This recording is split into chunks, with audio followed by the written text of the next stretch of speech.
El populismo se ha establecido como un término del que se habla frecuentemente en la actualidad, al grado tal de que parece definir esta época.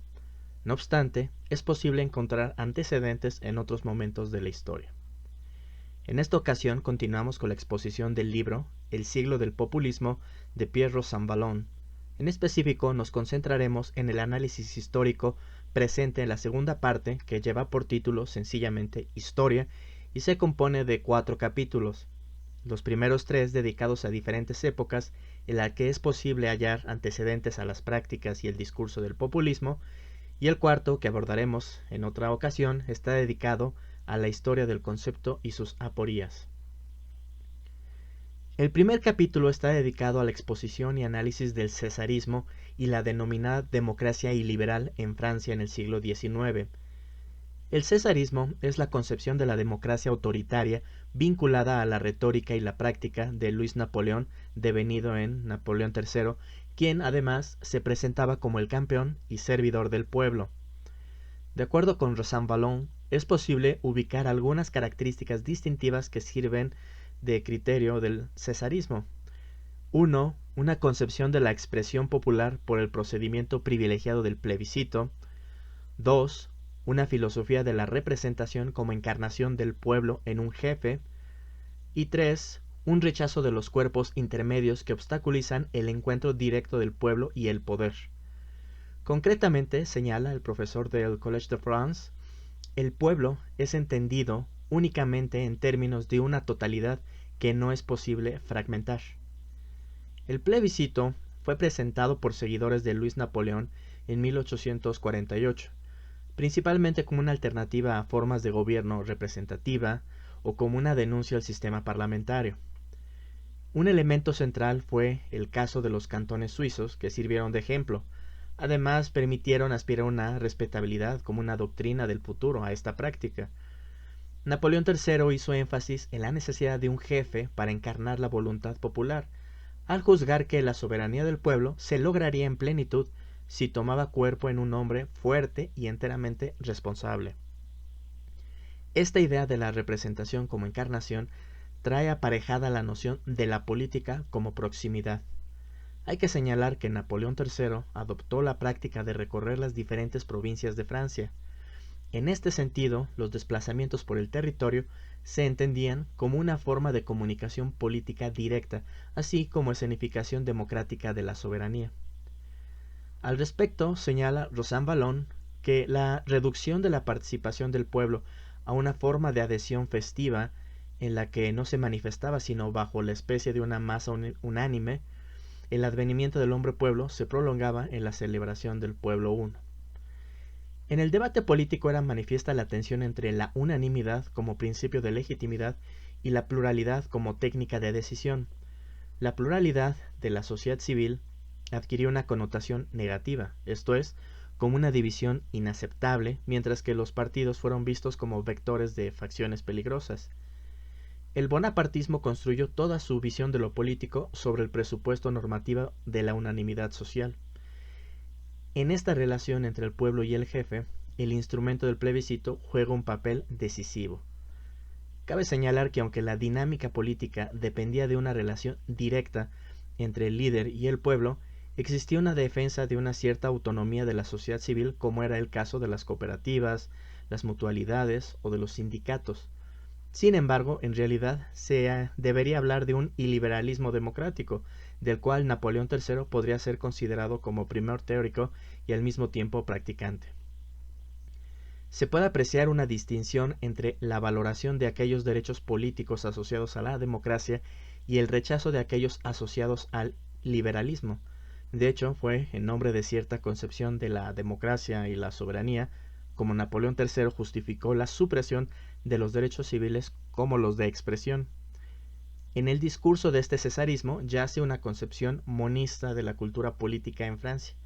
Ahora bien, aunque en teoría, es decir, en el discurso se prohibían ciertas prácticas de asociación política autónoma, se toleraban en la práctica. No obstante, será dentro del Segundo Imperio cuando se velará por una aplicación práctica más estricta del principio monista. De la mano de esta lógica es que surge la práctica de la candidatura oficial, práctica por medio de la cual el régimen buscará perpetuarse.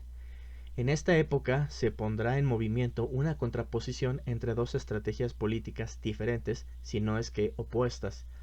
Por un lado, aquella más asociada a los principios liberales basada en personalizar a los candidatos en la elección, mientras que por el otro se observó la politización total, de acuerdo con la cual la persona es irrelevante, no así los principios políticos a los que obedece, en este caso, sobre todo si se trata de una figura del régimen. Todo esto no podría sino dar como resultado una polarización de lo político. El resultado fue que ningún espacio público entre el Estado y el ámbito privado, por lo que se gestó una disociación inédita del liberalismo y la democracia. El cesarismo tenía también una concepción muy particular de la libertad de prensa.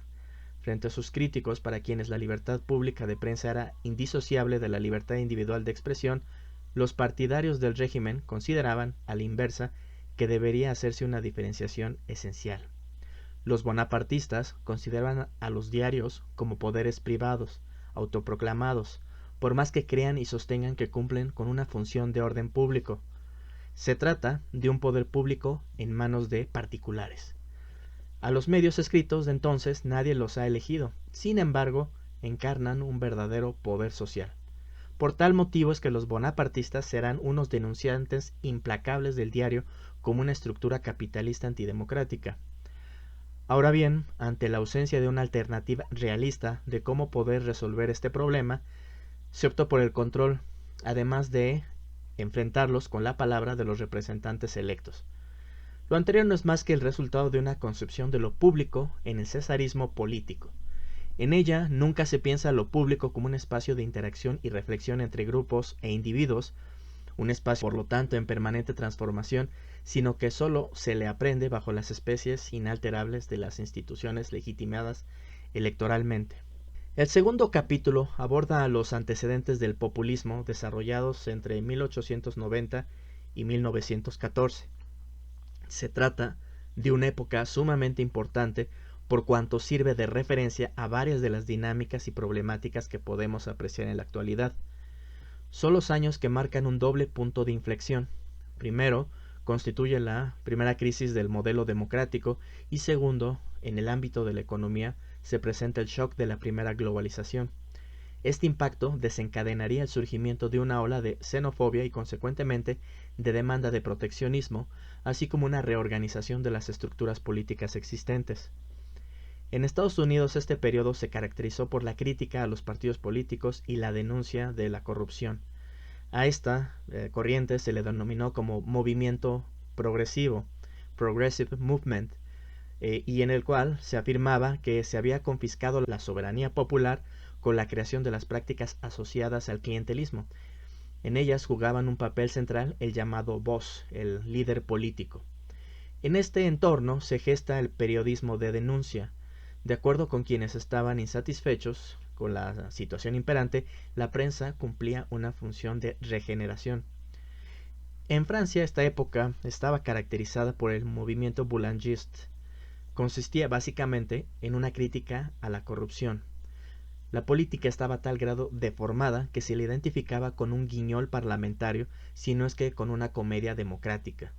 Esta fortuna y explosión del periodismo satírico no era más que el reflejo de que la población había dejado de creer en el ideal democrático. Por lo demás, esta época, además de un abierto rechazo a los políticos, percibir sobre todo un violento antiintelectualismo.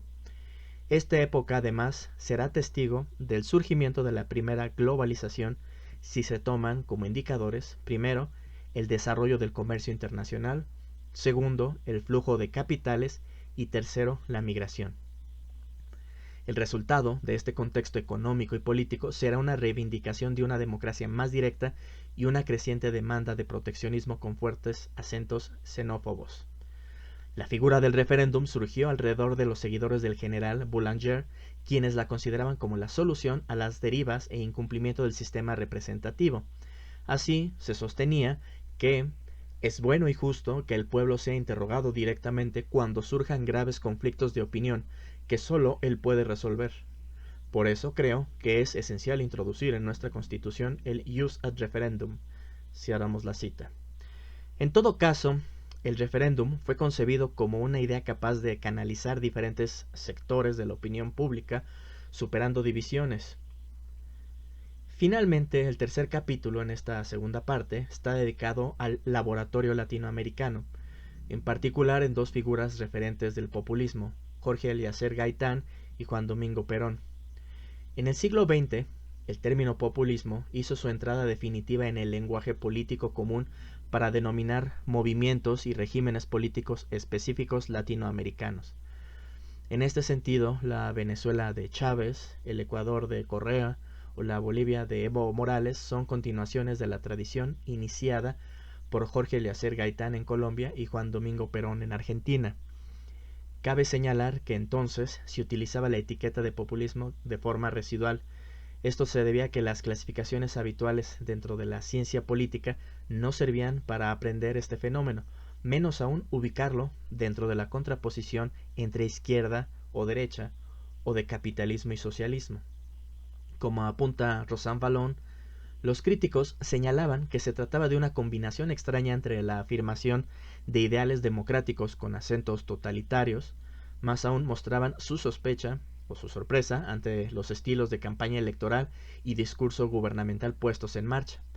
Estos regímenes populistas se desarrollaron en un entorno económico muy específico en América Latina, caracterizado por una economía centrada en la agricultura, la exportación de materias primas y una propiedad o riqueza altamente concentrada. A su vez, se trata de sociedades políticas, las latinoamericanas, muy poco estructuradas. Además, a ello hay que sumar un escaso desarrollo industrial. Esto último hace que no fuera extraño la ausencia de fuertes partidos socialistas y comunistas. Jorge Eliezer Gaitán fue la figura fundadora de lo que ahora conocemos como populismo. Fue un actor que cambió el panorama político colombiano en la década de los 40 del siglo pasado. Fue miembro de izquierda del Partido Liberal, desarrolló una carrera política sumamente exitosa, ofreció un movimiento alternativo a la confrontación habitual entre conservadores y liberales. Eliezer Gaitán fue asesinado en la primavera de 1948 antes de concluir la campaña electoral de la que muy posiblemente hubiera resultado ganador en la contienda por la presidencia de la República. Su lema fue: "No soy un hombre, soy un pueblo", el cual ha servido de inspiración de varios líderes políticos actuales, siendo el más claro Hugo Chávez con su famosa declaración. Además, Eliezer Gaitán señalaba que a diferencia de los caudillos tradicionales de la región que encabezaban movimientos políticos, él era conducido por la multitud. El político colombiano rompió con la estrategia de estructuración política y por derivación también económica del marxismo. Él prefirió apelar a un conjunto mucho más amplio que abarcaban a todos los desposeídos. Se trata de una identificación del pueblo por oposición a la oligarquía o a la plutocracia. Por otro lado, realiza a la práctica política un cambio fundamental que hoy se siente por todos lados. Fue un pionero al momento de teorizar la función revolucionaria de la emoción. Así, su función no era la de movilizar argumentos, los cuales siempre son más racionales y fríos, sino provocar el asco o desprecio a partir del recurso a un discurso moral. De esta forma, él repetía que el pueblo es superior a sus dirigentes. En consecuencia, su principal objetivo de la lucha política fue la depuración moral.